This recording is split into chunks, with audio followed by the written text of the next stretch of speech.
अपने हाथ में क्रॉस पकड़े मन ही मन कुछ बुदबुदा रही थी कि अचानक कमजोर फ्रेडी उसकी ओर लंगड़ाता हुआ चला आ रहा था। वेनिसा अपनी जगह से उठी और दौड़ते हुए उसके पास पहुंची। वेनिसा, मेरा सिर घूम रहा है और मेरा शरीर भी दुख रहा है, मुझे नींद आ रही है। हाँ फ्रेड, तुम स्ट्रेस बिल्कुल मत लो, मैं अभी एम्बुलेंस बुलाती हूँ। तुम मेरे साथ अंदर नहीं, वूल के पास डैड का सीक्रेट फोन है, उससे कॉल करो। रुखसार, क्या ये सचमुच तुम ही हो?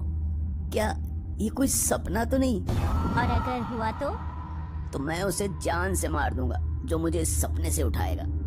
देखो, तुम्हें वहाँ अंदर नहीं जाना चाहिए था, वो आत्मा बहुत शक्तिशाली है। अब क्या ही फर्क पड़ता है, हम दोनों साथ हैं ना। चिंता तो मुझे उस बेचारी लड़की और उसके भाई की है जो सैम के शिकार बनेंगे। मेरा वक्त पूरा हो चुका था इस जहां में, इसलिए मुझे रुखसत होना पड़ा। पर तुम्हारे पास अभी वक्त है, जिंदगी जियो, आगे बढ़ो और प्यार करो। तुम्हारे सिवा ना तो किसी से प्यार था, ना कभी कर पाऊंगा। तुम्हें जाना होगा अब रजत, उस लड़की की जान खतरे में है। जब रजत की आंख खुलती है तो वो खुद को उसी हवेली के लिविंग रूम में पड़ा हुआ पाता है। रजत उठता है और अपने बैग में से कुछ सामान ले पूल की तरफ दौड़ता है। वहीं दूसरी ओर पूल की तरफ फ्रेडी, जिसमें अभी भी अंकल सैम की आत्मा थी, वेनेसा को हवा में उठा बार बार जमीन पर पटक रहा था। आखिर में जब वेनेसा बेहोश होने वाली थी तब उसने वेनेसा को हवा में उड़ा पूल के बीचों बीच फेंक दिया और जोर जोर से शैतानी हंसी हंसने लगा। रजत, जो हाथ में क्रॉस को लपेटे पूल की तरफ पहुंचा ही था, तुरंत पूल में छलांग लगाता है और वेनेसा की तरफ तैरता हुआ जाता है। रजत के हाथ से अभी भी कांच घुसने के कारण खून बह रहा था, फिर भी वो किसी तरह वेनेसा को पूल से बाहर निकालता है।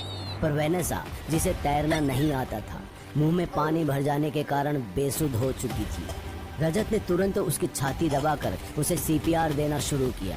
काफी प्रयासों के बाद वेनेसा ने खांसते हुए मुंह से पानी थूका और लंबी लंबी सांसें लेने लगी। इस दौरान रजत भी उसकी पीठ मल रहा था ताकि उसे कुछ आराम आए। वो मेरा फ्रेडी नहीं था, हमें भागना होगा, वो किसी को जिंदा।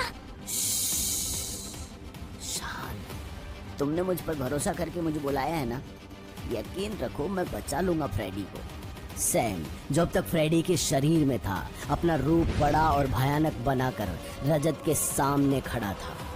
एक बार मर के चैन नहीं आया जो दोबारा मरने चला आया, वो भी इन स्ट्रेंजर्स के लिए है। क्या करूं, घोस्ट हंटर हूं ना। जो काम एक बार हाथ में ले लूं तो फिर खत्म किए बिना रुक नहीं सकता। अब तेरे पास दो ऑप्शन है, या तो बच्चे को छोड़ और मुक्ति ले ले, या फिर दूसरा रास्ता जो बहुत बुरा है, and I don't suggest it. तू क्या रोकेगा? इस क्रॉस में इतना दम नहीं है जो मुझे रोक सके। तो फिर एक से भले दो। मतलब? रजत ने अपनी घड़ी को देखा जिसमें सुबह के 5 बजने में सिर्फ 10 मिनट बाकी थे। उसने अंकल सैम के गले को पकड़ा और हनुमान चालीसा पढ़नी शुरू कर दी। श्री गुरु चरण सरोज रज निज मन मुकुर सुधार, परनौ रघुवर बिमल जसु जो दायक फल चार, बुद्धिहीन तनु जानिके सुमिरो पवन कुमार, बल बुद्धि विद्या देहु मोहि हरौ कलेश विकार। जय हनुमान ज्ञान गुण सागर, जय कपीश तिहु लोक उजागर, रामदूत अतुलित बल धामा, अंजनी पुत्र पवन सुत नामा। रजत जैसे जैसे हनुमान चालीसा का जाप करता जा रहा था, अंकल सैम के शरीर से भाप निकलती जा रही थी, मानो वो आत्मा से परमात्मा में विलीन होता जा रहा था।